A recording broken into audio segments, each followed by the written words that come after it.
Bonjour les âmes, écoutez une vidéo, on va parler un petit peu de ces énergies de cette fin d'été qui ont lieu dès ce week-end puisque nous allons avoir la nouvelle lune le 21 septembre, derrière le 22 septembre l'équinoxe d'automne, donc nous basculons d'une saison d'été qui a été quand même assez dense, qui a pu apporter des belles révélations, mais également beaucoup d'agitation, beaucoup d'énergie assez feu. Hein. On était dans cette dynamisme, enfin ce dynamisme, pardon, cette dynamique. Et je l'avais évoqué dans des vidéos où les choses bougent. On est vraiment dans une année où en fait tout est en mouvement. Tantôt on peut se sentir bloqué ou ralenti, une introspection, une mise à niveau. On peut hésiter à savoir des fois quelle direction, comment les prendre. En même temps, on a quelque chose qui est très ancré à l'intérieur de soi, qui peut nous, j'aime pas le mot, nous obliger, j'allais dire, à choisir. Mais quelque part, voilà, il y a quand même une poussée de l'univers et de la vie et d'égrégores collectifs qui amènent à se placer, à se positionner. Et on voit bien que de toute façon, on arrive à la fin d'un cycle, que ce soit d'un point de vue, alors il y a l'astrologie, numérologie, il y a le côté terre à terre quand on observe avec recul, etc. etc. Dans tous ces mouvements, il ne faut pas oublier que aussi, ça fait plusieurs années qu'on évoque la fin d'un cycle, mais la fin également d'une ère. Et dans cette fin d'ère, on est vraiment dans quelque chose qui nous ramène à des schémas qu'on a déjà vécus d'un point de vue des humains sur Terre, où il y a cette phase en fait de révolution technologique, les mœurs, etc. Et derrière, en général, qui déclenche des crises au niveau sociétal, des crises au niveau financier, puisqu'on a cette énergie d'argent qui n'est plus l'art des gens et qui est devenu quelque chose où justement les gens ont envie de reprendre tout ça entre leurs mains. Mais il ne faut pas oublier aussi que le vivant doit être au cœur des choses, l'énergie de vie, les préceptes et les lois universelles, etc. etc. Donc c'est vrai qu'il y a pas mal de points et tous convergent vers le nouveau. Donc le mois de septembre, l'agenda, on va dire, cosmique est encore assez soutenu. On parle de la nouvelle lune donc du 21, le 22, l'équinoxe d'automne, qui est d'ailleurs en général la saison des sorciers, des sorcières.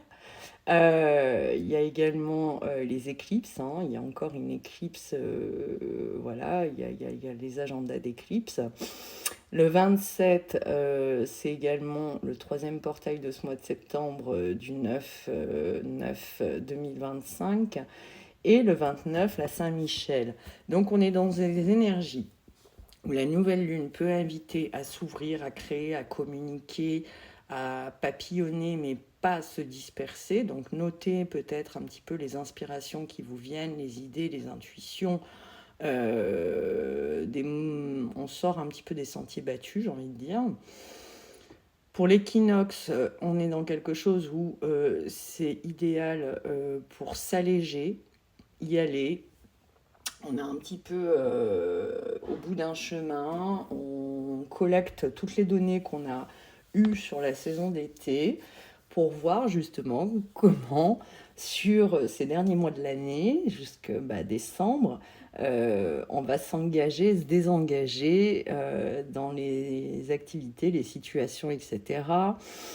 Le portail donc du 27 est idéal pour accueillir, pour faire un bilan, pour terminer ce qu'on a peut-être essayé de faire entre l'été ou le mois de septembre surtout, et de terminer les choses pour reprendre en fait le sens sans s'éparpiller. Et puis on n'oublie pas que Saint-Michel, c'est le protecteur de la France, mais c'est également l'archange qui coupe, l'archange qui terrasse les démons, l'archange qui nous permet justement de reprendre nos énergies, nos forces, etc. La pleine lune est prévue pour le 7 octobre 2025 pour ceux ou celles qui se posent cette question. Donc entre le cycle de nouvelle lune et de pleine lune, c'est vraiment le moment, on va dire, de... comment vous dire, poser le décor et s'investir de tout ce qui est attrait à une mission de notre âme ou avec bienveillance, de tout ce qu'on aimerait faire ou réunir, etc. Par contre, on fait attention quand même à ces énergies, à pas être dans le trop ou pas assez, à pas s'épuiser, à faire les choses en fait avec régularité. Voilà. Alors, quel positionnement adopter par rapport à cette fin d'été et l'automne qui est en train d'arriver? Alors on peut faire des rituels, en balade dans la nature ou en forêt, ramasser quelque chose qu'on trouve dans la nature, être dans le... On honore en fait les choses. Alors, 2 cartes qui sont sorties pour le positionnement. Hop. Alors, la première, énergie 9, on finalise, on fait un bilan. Donc, ça rejoint un petit peu ce qu'on vient de dire. On cherche à faire aboutir un projet, une action, la finaliser, faire un bilan de la situation. On fait en sorte que son travail soit reconnu, on conclut un contrat, on tourne une page, on stoppe une action, on met fin à une collaboration qui ne nous convient plus et on récolte le fruit des actions. Et derrière, énergie 6, qui est une invitation à des choix, mais également à un bien-être, on s'occupe aussi de sa santé. On fait un bilan, on se booste aussi, etc. Donc, je suis attentif aux opportunités de collaboration et ou d'union. J'accueille et je prends de nouveaux engagements. Je cherche à rassembler ou à guider. Je fais un choix, je m'engage. J'arrête de fuir mes responsabilités. Je m'ouvre et je facilite les nouvelles rencontres et je crois en mes capacités de succès. Donc, on est vraiment dans quelque chose, comme on disait tout à l'heure, on termine en fait les choses qui sont un peu en cours, mais on est déjà en préparation de la suite. Et j'avais fait une vidéo il n'y a pas longtemps où je disais, voilà, on ne s'isole pas non plus, on se rapproche. Il y a vraiment un côté un peu aussi communautaire, etc. Donc là, au niveau des énergies pour l'âme, donc on est plus dans quelque chose où on aspire à la paix. Donc on rentre vraiment dans cette période de paix, d'introspection, de se retrouver, d'harmoniser aussi son chez-soi, d'harmoniser, on va dire, sa routine, etc., etc.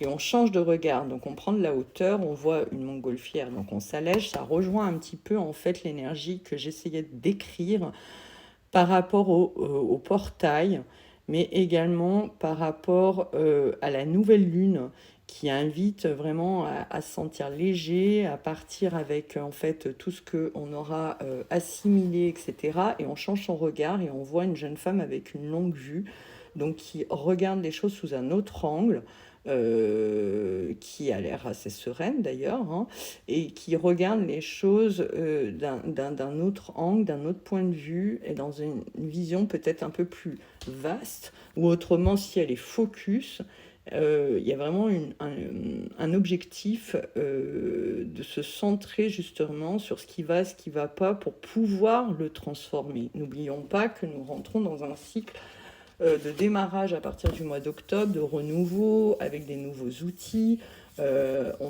C'est comme si en fait on repart alors, de zéro sans repartir de zéro.